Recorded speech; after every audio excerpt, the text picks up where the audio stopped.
We are less than 72 hours away from the NHL trade deadline, and the Bruins are getting ready to take on the Penguins. Let's preview that game here on Locked On Boston Bruins.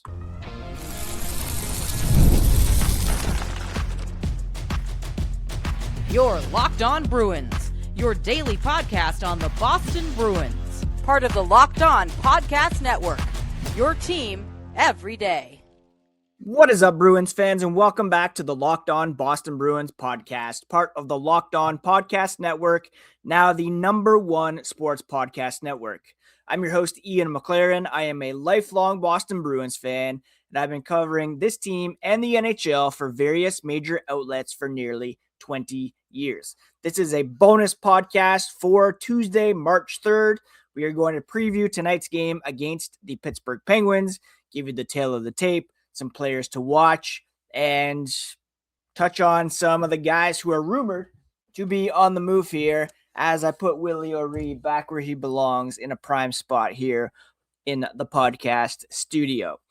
Bruins, Penguins tonight. Now, there's a couple things you need to know.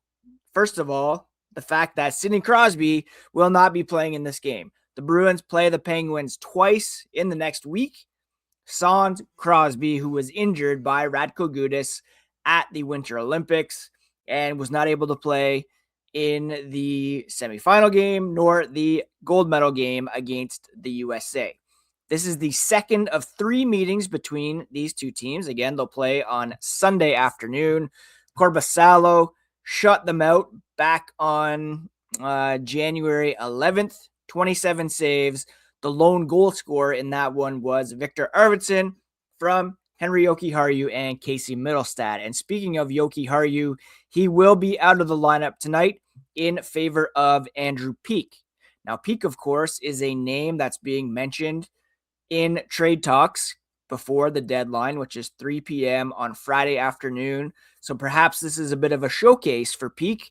He's been in and out of the lineup this season, has played sparingly as of late, and Jokiharju, of course, fresh off a bronze medal win with Team Finland at the Winter Olympics, taking a seat tonight in order to give Peeke some playing time and perhaps to give other GMs a bit of a peek at what he's still able to do here as the Bruins potentially look to move the pending unrestricted free agent as well as some other pieces in order to upgrade there on the right side of the defense. We've talked a lot about how Mason Lohrei is playing the right side right now.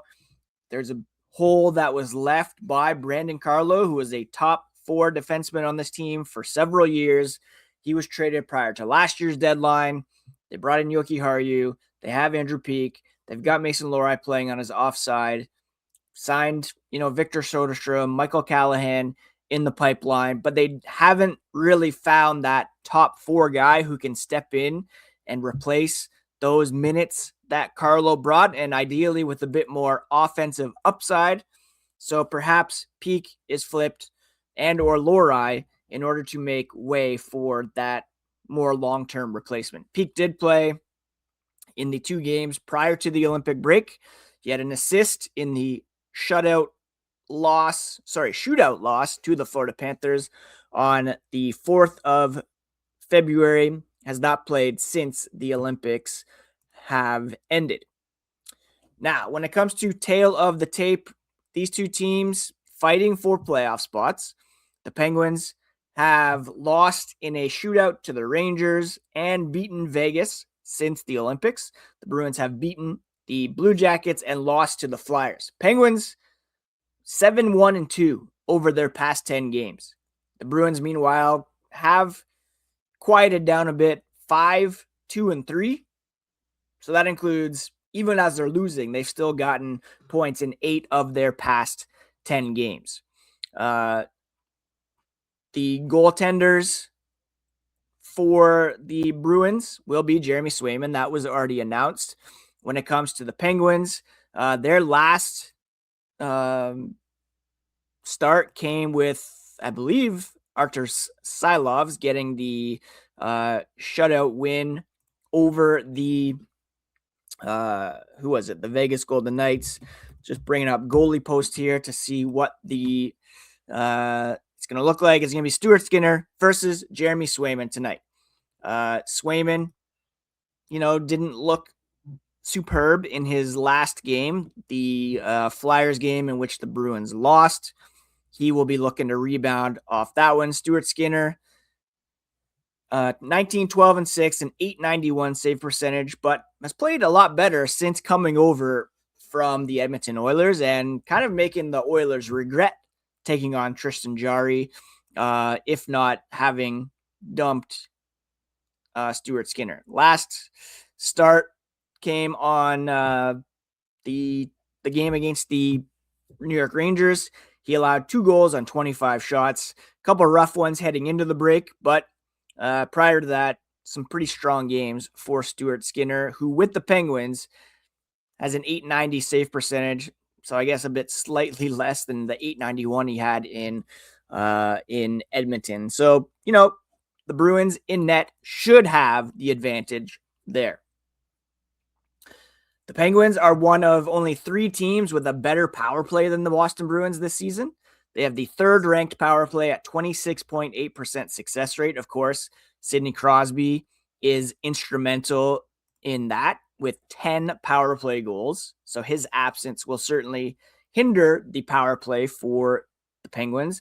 The Bruins, meanwhile, are 4th with a 26% success rate.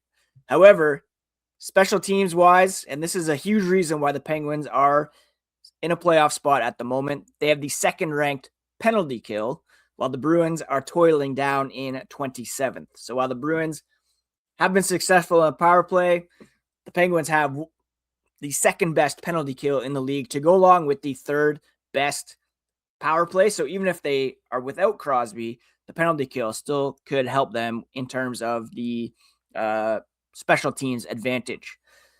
Penguins are 5th in the NHL with 3.42 goals per game. The Bruins are 9th at 3.36.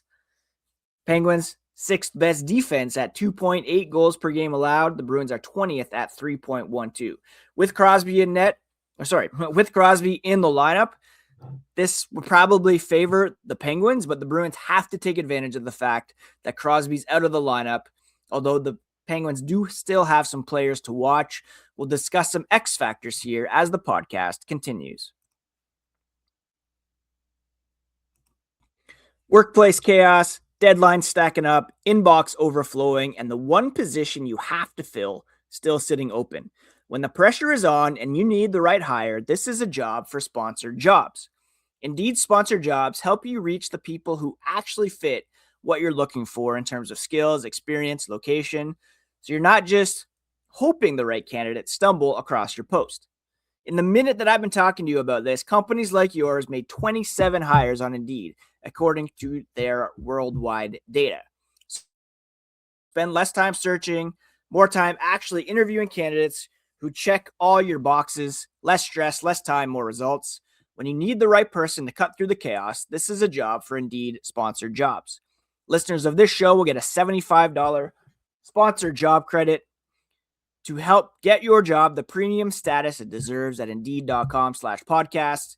Go to Indeed.com/podcast right now. Support our show by saying you heard about Indeed on Locked On Boston Bruins. If you need to hire, this is a job for Indeed sponsored jobs. Thanks so much again for making Locked On Bruins part of your daily routine. Thank you for joining me on this bonus episode to preview tonight's Bruins-Penguins game. Please subscribe on your favorite podcast app and on YouTube if you have not already. And don't forget, if you're watching on YouTube, to check out the Locked On Podcasts Everydayer Club. Right now, use code DEADLINE, and you'll get a free month on us, ad-free audio feed for Locked On Boston Bruins, as well as, and this is even better, an invite to our exclusive Discord server. There's a Locked On Bruins channel. So much going on in there, especially as we ramp up to the trade deadline. There's a couple Penguins that you need to keep an eye on tonight when it comes to potential X factors. The first is Igor Chinakhov, who has been unreal since joining these Penguins via trade from the Columbus Blue Jackets. In 29 games with Columbus, he had 3 goals, 3 assists, 6 total points.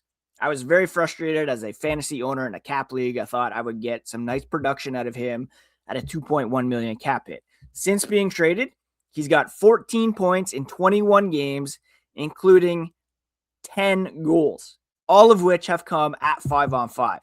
If this guy gets some power play time, he's found some chemistry with Evgeny Malkin. Like, this could be, he's scoring at like a 40 goal pace at the moment with the Penguins without scoring yet on the power play. Very impressive. You also should keep an eye on Ben Kindel. He was the 11th overall pick. Surprise to make the NHL at only age 18. He's got 15 goals, 14 assists for 29 points in 56 games. And talk about my fantasy league, really regretting not taking Kindel in my dynasty league while going for an upside guy in Cullen Potter from the Calgary Flames. Anyways, on the Bruins side of things, Morgan Geekie's got 6 points over his past 5 games. The Bruins are led, though, in scoring by Victor Arvidsson, who's got 4 goals over the past 5 games. He's looking like a guy who's not necessarily wanting to waive his no-move clause, but rather stick around with the Bruins, finish this season off with the team that has helped rejuvenate his career here. He's been having a great season on the second line with Casey Middlestat, Pavel Zacha, and may not want to waive that no-move clause in order to join another team because he's feeling pretty good where he is. 5 assists for Charlie McAvoy over his past 5 games. For the Penguins, Anthony Mantha with 5 points in their last 5. Ben Kindel leading the way with 3 goals. Evgeny Malkin picking up the slack with Crosby with 4 assists over their past 5 games. And he's still second on this team in scoring, 47 points in 44 games. Obviously, Crosby being out, 59 points in 56 games. Huge for them. But other guys are stepping up, including Malkin, Kindel, Chinakhov, and Erik Karlsson on the back end, who you also should keep an eye on.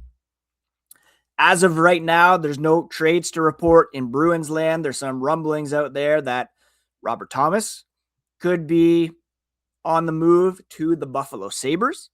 There's reports out there that Connor Garland, another Bruins target, could be on the move to the New York Islanders. Jake DeBrusk seems willing to move his no trade clause for a chance to get away from the Vancouver rebuild. Who knows? Matt Poitras reportedly on the block. I talked about that in a short earlier. The Athletic saying the bold prediction that he's going to be moved. Could we see a Poitras, Lori, and a pick for Colton Parayko? Who knows? It's all something you got to stay locked into, Locked On Boston Bruins for. Thank you for joining me on this special bonus podcast to preview tonight's game. Please do subscribe on your favorite podcast app and on YouTube if you have not done so already. Follow along on socials, especially Instagram and TikTok at Locked NHL Bruins. Still active on X as well. And what else? Yeah, join the Everydayer Club. Use code DEADLINE to get a free month on us, ad-free episodes, as well as a invite to the Discord server. Be back later on to pop up a video about whatever happens tonight. Back tomorrow with a full episode recapping the storylines, stats, and signals from tonight's game. Bring you all the latest on the Bruins. Have a great evening. Take care of yourselves. Take care of each other. We'll talk to you again here on the next episode of Locked On Boston Bruins, your team every day.